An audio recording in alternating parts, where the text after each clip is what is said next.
Welcome to the Where Entrepreneurs Thrive podcast. I'm your host, Russ Nolting, and this is the podcast where we explore the stories, strategies, and secrets of entrepreneurs who are shaping the real estate industry. Each episode, we sit down with leaders and innovators and dive into their journeys, uncover what fuels their success, and discover how they've turned challenges into opportunities. Whether you're an aspiring entrepreneur or a seasoned pro, you're in the right place to get inspired to take your game to the next level.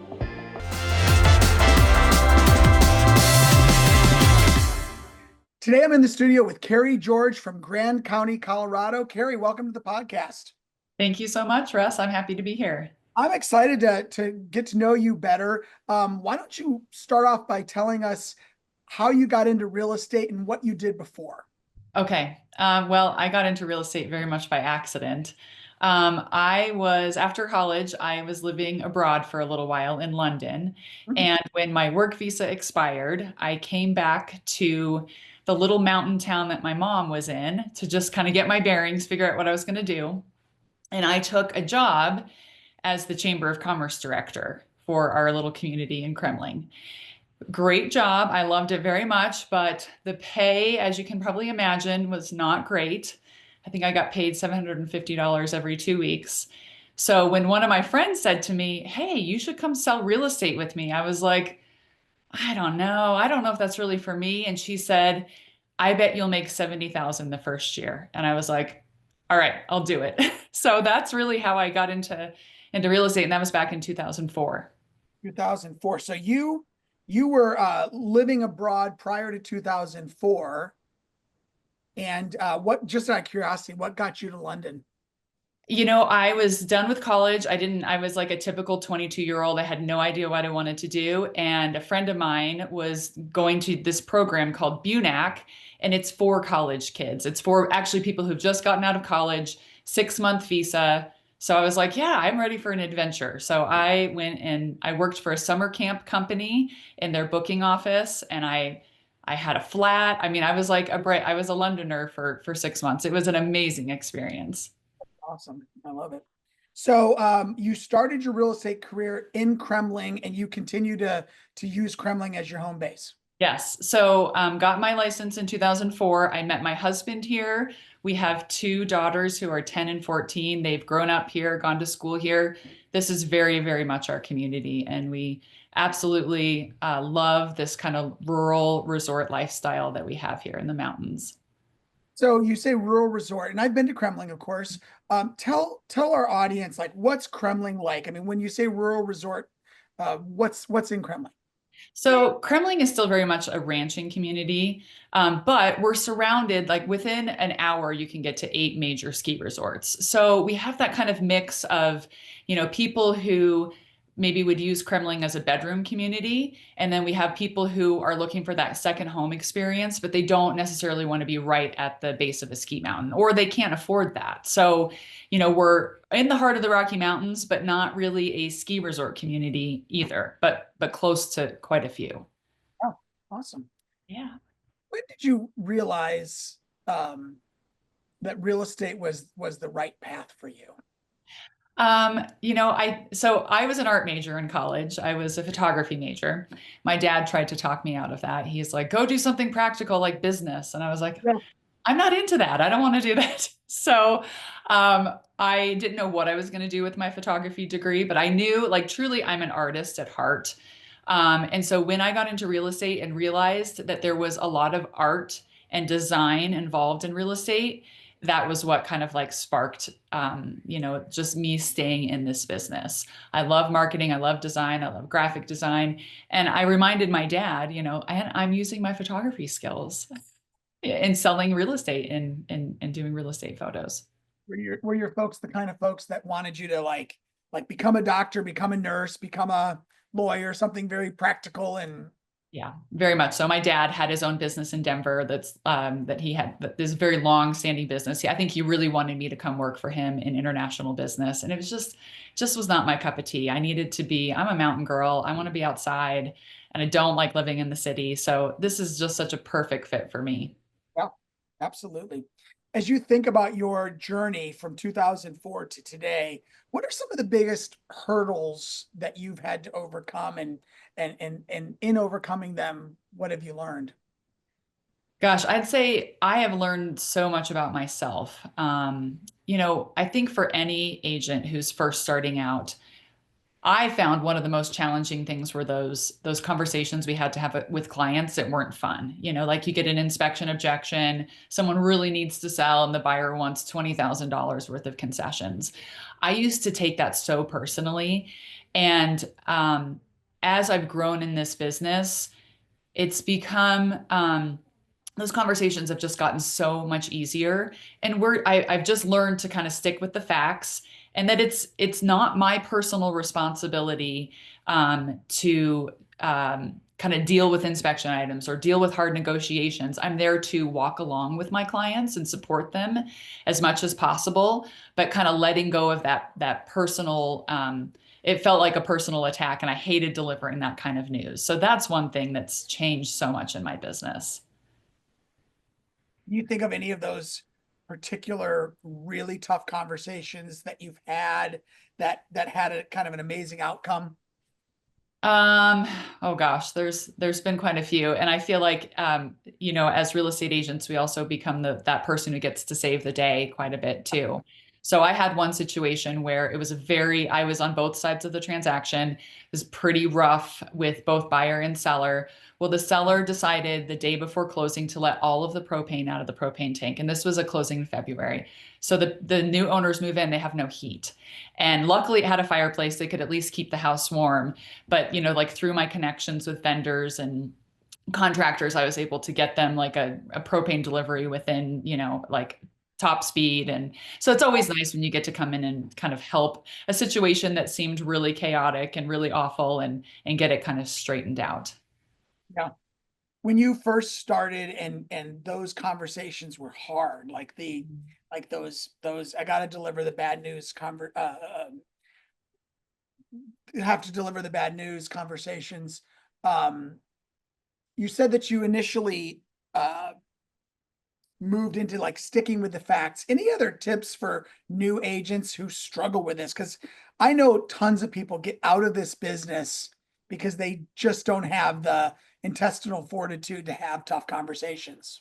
Yeah, absolutely. I think one of the best things to do is shadow somebody and try and be in the room when another seasoned, experienced agent is having those hard conversations, because you will learn. So you won't hear both sides of the conversation, but you will hear that agent and the skill and expertise they put into their delivery. And language mean like the words we say mean a lot, and how we deliver them means a lot. So just learning some of those key phrases, I think is great for newer agents. Yeah, you reminded me of a situation. One of my favorite agents in St. Louis, Missouri, where I've worked most of my life, is Pat Corsalt. And Pat is like the dominant agent in this bedroom community here. And we took a listing about an hour west, which is the country for us. Beautiful ranch on 3 acres. We took it as a co-listing because she didn't want to drive that far, but it was an expensive home. And I'm like, listen, I will be your chauffeur and we'll drive together. And sitting in the car for probably 3 months, back and forth, maybe only a half dozen times, I learned so much listening to her deal with clients, and like the way that, she calmed hysterical agents and sellers and buyers. And I picked up so much in that experience. It was great. Yeah. So shadowing in the car can be a great thing for a new agent to do. Absolutely. And I think just listening, letting people vent, and, just being that person to walk alongside with them when they're disappointed, and they're going to want to not necessarily take it out on you, but they're going to want to, have a venting session. And it's okay to just sit there and not feel personally attacked, and just, I hear you. I understand where you're coming from. I know what a disappointment this is. And just, yeah. Absolutely. So, Carrie, somewhere along the line, you made it your way to Keller Williams. I'm curious what that journey looked like. Sure. So that was in 2018. In a small community like Kremmling, it was, I think it was just important. I started out at a small boutique style brokerage, learned so much there. I really enjoyed my experience there so much. But as, just technology started to change, the world started to change, I just was feeling like I needed a bigger brand behind me. A lot of our clients that come to the Colorado mountains are from other places, and they're not as familiar with the, the mom and pop style brokerages. So I really wanted to get a big name behind me, and I went and met with Joan Harned in Vail, and I had known her a very, very long time. And it actually all worked out so perfectly. I thought I was going to go work for Mountain Properties and be part of the Vail Market Center. And she's like, I really think that, it's too far for you to drive. I feel like, there's a better fit for you. And she said, I just heard the Summit County Market Center is just about to lift off. And she said, your timing could not be more perfect. So I kind of slid right into that Market Center. And truly, I would say, in terms of businesses decisions that I've made throughout my career, my 21 years in real estate, that is for sure in the top three. Switching to Keller Williams has been so impactful, not only to my business, but to my mindset, to the people that I've met, to the experiences that opportunities that I've had it's just been amazing. Yeah. So I am curious because in Summit County, Grand County, Eagle County, there are other brands. Like, you wanted to be part of a bigger organization, but why not the other ones? What stood out to you about KW? It was actually my husband that pushed me to KW. He is also licensed, but he is a one-man show. He sells, very large ranches, thousands of acres. And so he was like, and he has known Joan a very long time. And he was the one who kept pushing me. He's like, go talk to Joan. And I kind of resisted. But he always wants to claim credit for the fact that I'm here and doing so well. He's like, you remember it was me that told you to go to Keller Williams. Yeah. So it was really him. I didn't have a whole lot of impressions about the company. I mean, good, but I just didn't know a whole lot about it. But I respect Joan very, very much. And so, that first meeting with her, I really felt like things were falling right into place. Yeah. So personal connection and push Mhm. from your spouse. Yes, Yeah. yes, very much so. Yeah. Carrie, I'm wondering, is there a secret sauce to your business? Like, is there something that you do better than the typical agent? Well, I mean, so I've been at this for 21 years. And so I've had an opportunity, and before this, I was the Chamber of Commerce director. And before that, I was the latte girl at Big Shooter Coffee. Uh-huh. So I know a lot of people, Yeah. have a lot of past clients. And when people ask me that question, is there a secret sauce? Some of it is just, time on task. I've been doing this a long time and had an opportunity to work with a bunch of people and hopefully have done a good enough job that my repeat referral business is at about 85%.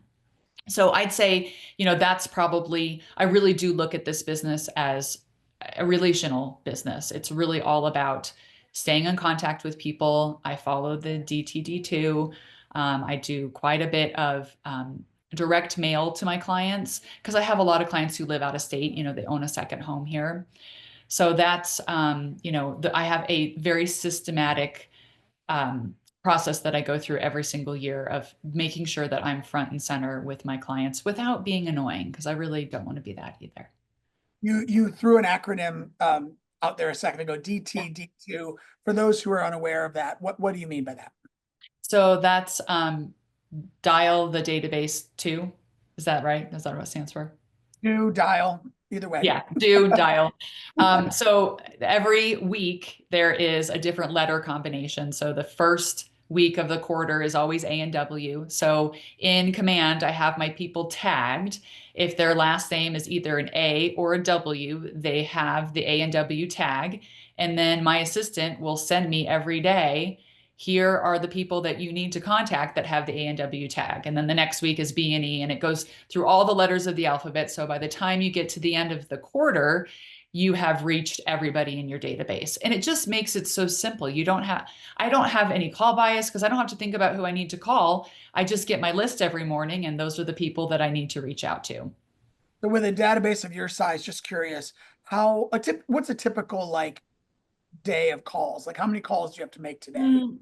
So you usually ranges between 10 and 15. So it's really not overwhelming. I also wanted to mention, I'm sure you were going to get to this at some point, but the way I structure my day is I'm up early. I'm on James Shaw's call at 5:30, and that goes to 6:20. I get my kids off to school, and then I drive to Granby to the CrossFit gym, and I do that pretty much every day. And that's 25 miles each way, so 50 miles.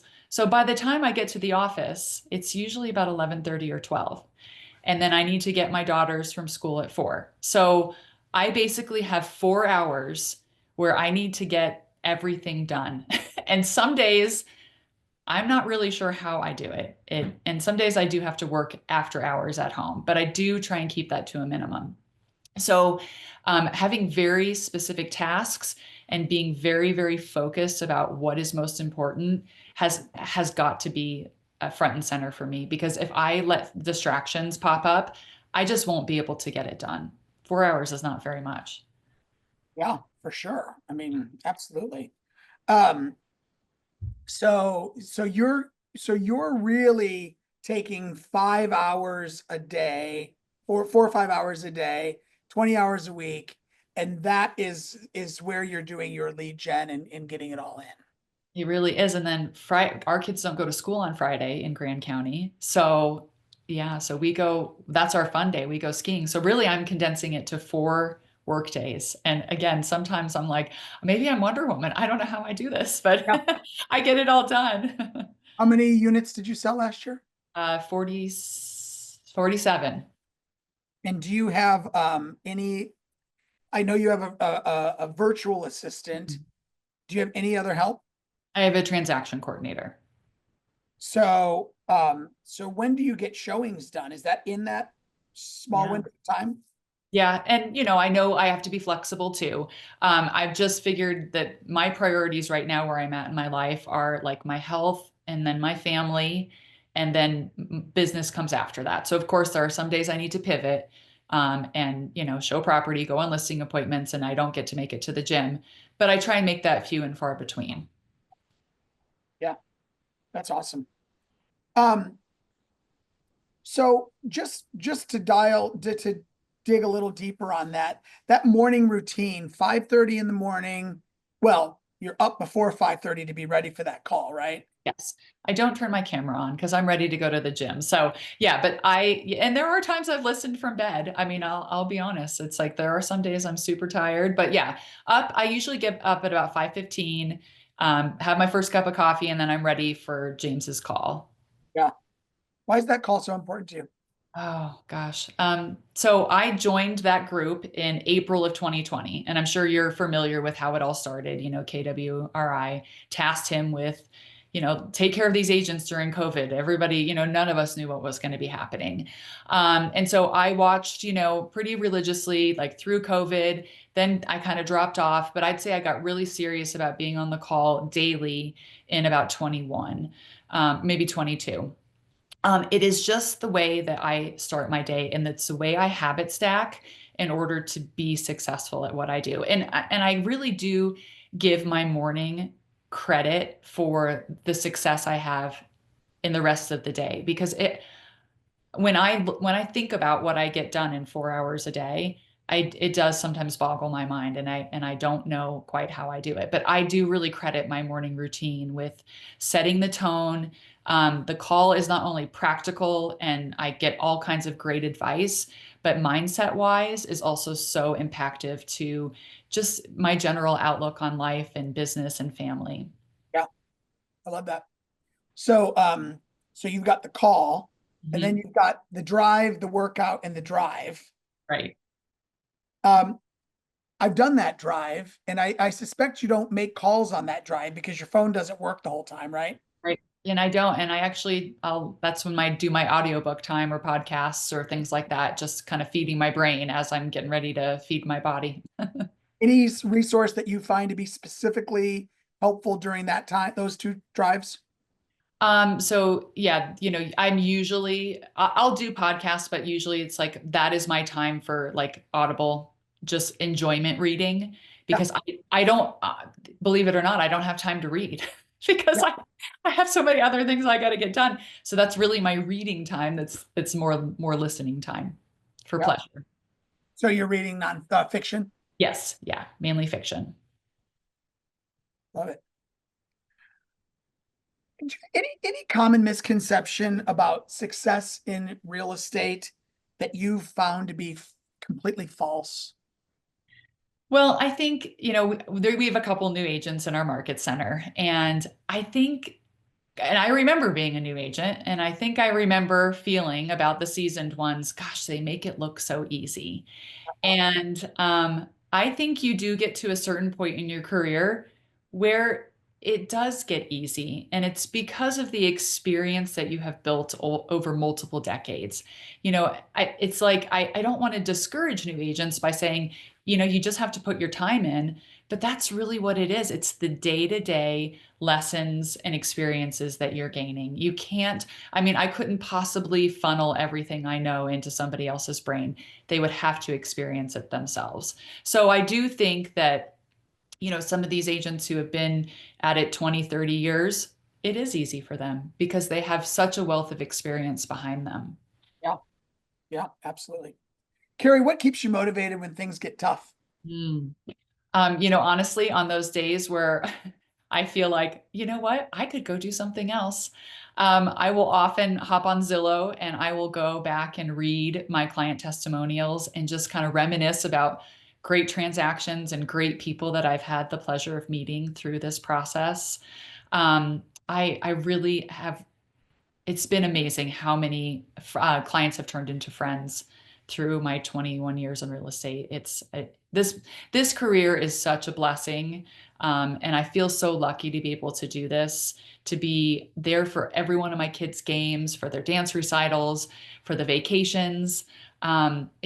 I can't really imagine doing anything else, and I'm so grateful that I kind of just fell into this career by chance. Yeah, absolutely. So we talked a little bit about new agents. What would be some key pieces of advice that you might give to somebody starting out in real estate? Sure. Well, I always tell people to jump on the pivot call because um, that is a way. I think, when I started real estate, I started my business with $5,000. I don't think you could do that today. I Right. think just with, joining the MLS and getting your software and getting business cards, it's just things are so different than they were 20 years ago. So, and I can only imagine that if you were brand new in real estate, there's all these shiny objects. It really feels like drinking from a fire hose and you don't even know what you don't know. And so that's what I love about the pivot call is that every single day you're getting dripped on, just a little bit here, a little bit here. And it's just so much more manageable to start learning about the business in little tiny bite-sized pieces.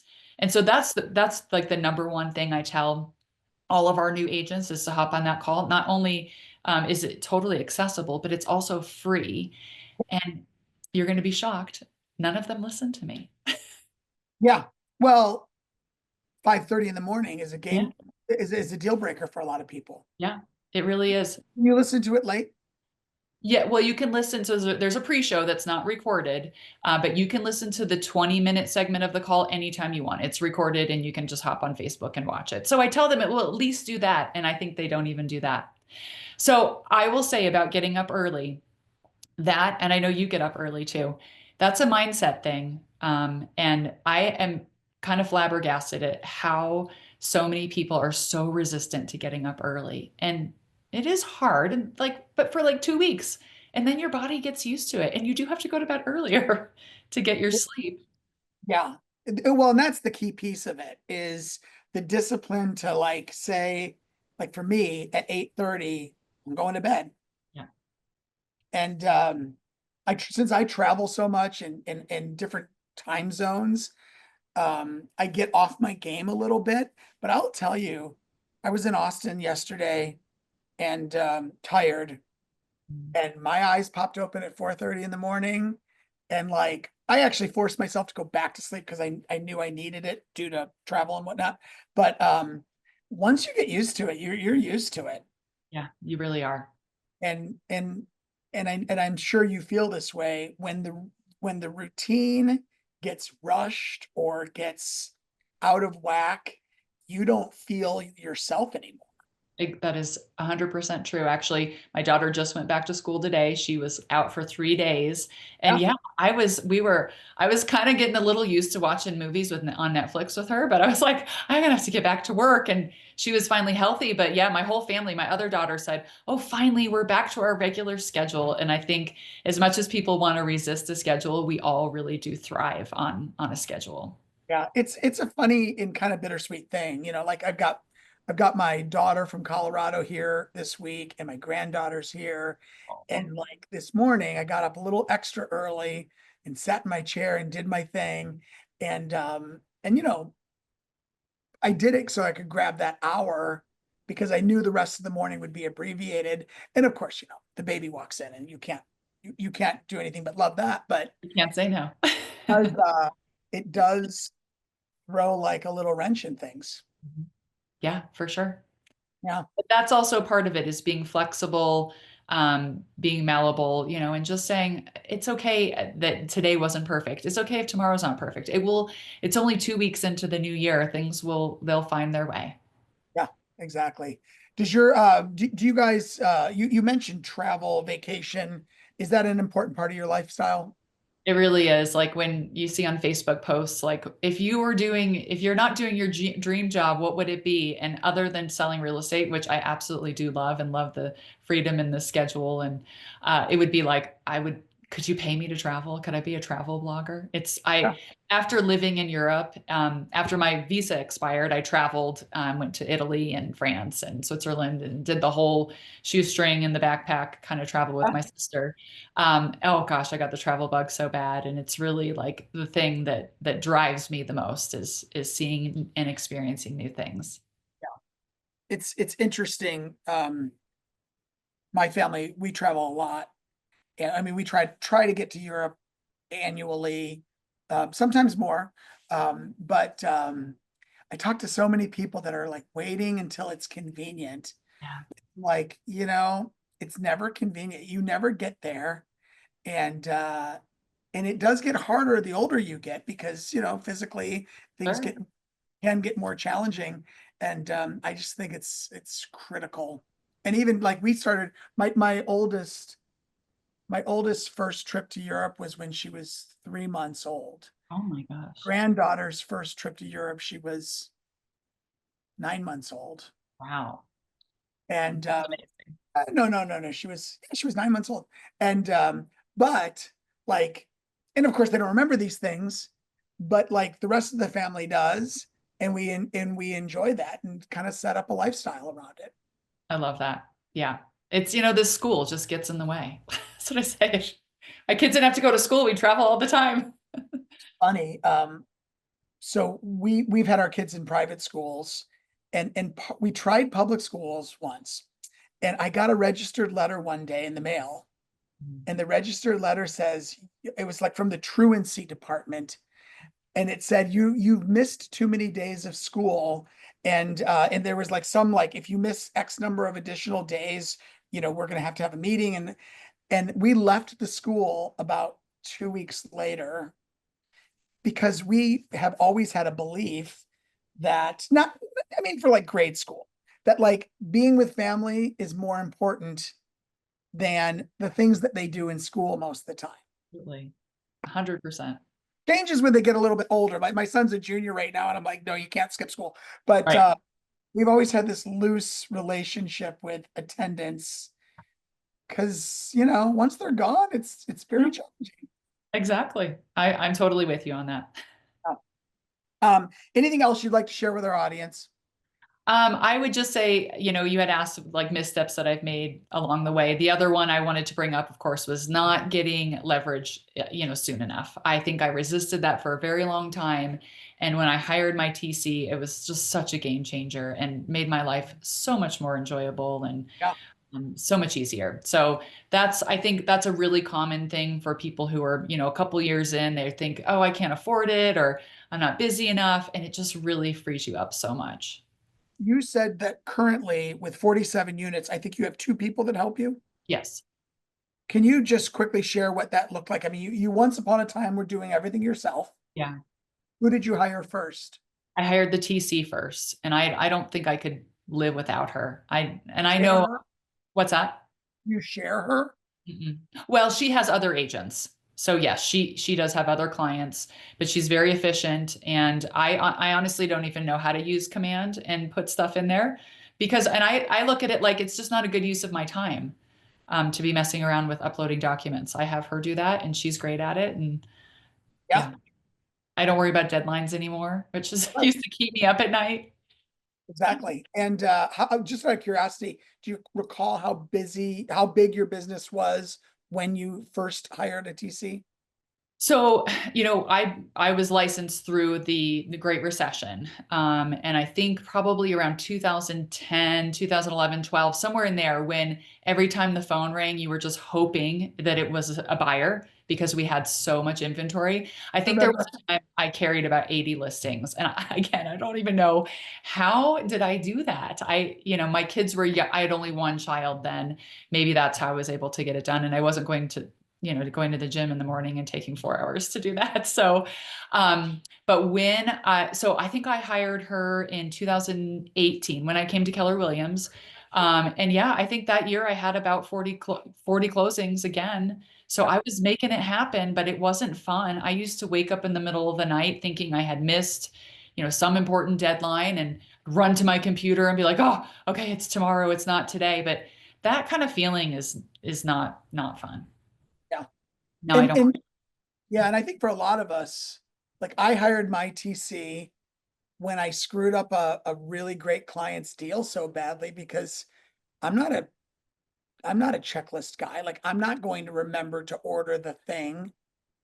And I literally remember not ordering the thing, and getting 3 days out from closing and realizing, oh, this deal isn't going to happen because I didn't order the inspection, whatever. Yep.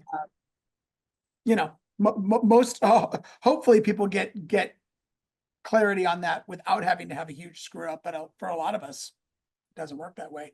What does your other assistant do? So I have a cyber backer. So she does like all of my social media. She does all my marketing. She prints flyers. She does database stuff. She does basically anything I ask her to do. I had her actually shop for a piece of furniture for me the other day that I needed to find. So she's great. Yeah. So that's freed up my time too. Yeah, and she's in the Philippines Yes. and basically mirrors your hours. Yep. Yeah. Yeah. Interesting when you have that, how like you can fill their time, like you can figure out ways to keep them busy. Oh yeah. I Yep. think a lot of people don't realize how great that can be. Oh, it is. It is so great when I know that she's working on something I know I need to do and that I can do, but I don't really want to do or take the time to do. Yeah, that's huge. That's awesome. Carrie, it's been a pleasure learning a little bit more about your business. Thanks for being on the podcast today. Absolutely. Thank you so much.